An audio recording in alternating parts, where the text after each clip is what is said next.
আসসালামু আলাইকুম, welcome back to my channel Raina's yummy food. আজ আমি আপনাদের সাথে শেয়ার করব চিকেন কষা। প্রথমে আমি এখানে প্যানের মধ্যে সব ধরনের গোটা মশলা দিয়ে দিয়েছি। আর চিকেনগুলো আমি আগেই কেটে ধুয়ে রেখেছি, একটু ভিনেগার দিয়ে ভিজিয়ে ধুয়ে রেখেছি। সব সময় ব্রয়লার মুরগি রান্না করলে একটু ভিনেগার অথবা লেবুর রস দিয়ে ভিজিয়ে রাখলে উগ্র গন্ধটা থাকে না, সবাই খেতে পারবে, খেতে মজা হয়। দিয়ে দিলাম কাটা পেঁয়াজ। কাটা পেঁয়াজ এখানে আমি 1.5 কাপ ব্যবহার করেছি। আমি মুরগি নিয়েছি 1 কেজি 200 গ্রাম। এখন পেঁয়াজগুলো একটু ভালোভাবে ভেজে নিচ্ছি। দিয়ে দিলাম একটু লবণ, পেস্টটা একটু সিদ্ধ হওয়ার জন্য।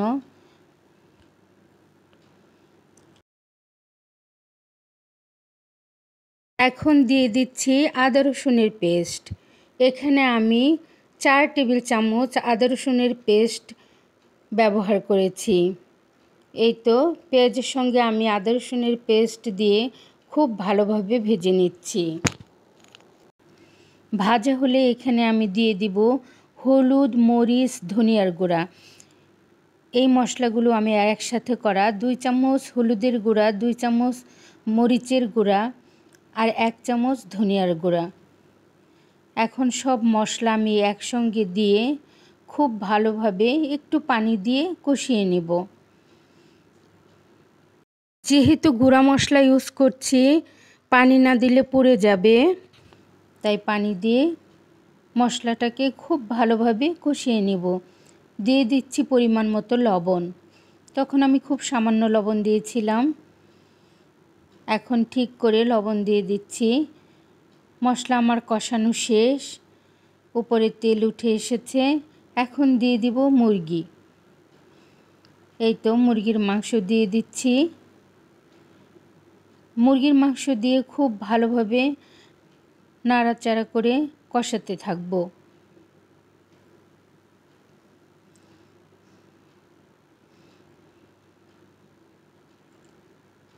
খুব ভালোভাবে নেড়ে চেড়ে কষাবো। প্লিজ আমার ভিডিওটা একটা লাইক দিয়ে দেখবেন।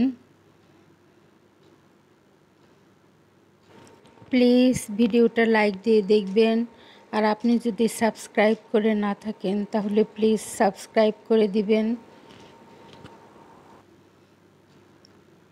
এখন নেড়ে চেড়ে ঢাকনা দিয়ে ঢেকে আমি কিছুক্ষণ রান্না করব। এই তো ঢেকে দিচ্ছি।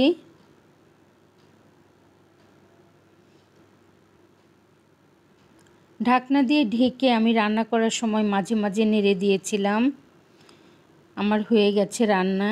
দেখুন কেমন সুন্দর উপরে তেল উঠে এসেছে। এখন দিয়ে দিচ্ছি গরম মশলা পাউডার। গরম মশলা পাউডার দিয়ে খুব ভালোভাবে নেড়ে চেড়ে কিছুক্ষণ কষিয়ে নিব। যেহেতু চিকেন কষা, আমি আর এখানে পানি ব্যবহার করব না। খুব ভালোভাবে কষিয়ে নিব। খুব ভালোভাবে নাড়াচাড়া করে কষিয়ে নিলেই তৈরি হয়ে যাবে মজাদার চিকেন কষা। এইভাবে খুব ভালোভাবে কষিয়ে রান্না করলে চিকেন খেতে খুবই মজা হয়। এই রেসিপিটা বাসায় একবার হলেও ট্রাই করবেন, দেখবেন কতটা মজার হয়ে থাকে। সবাইকে অসংখ্য অসংখ্য ধন্যবাদ। আসসালামু আলাইকুম।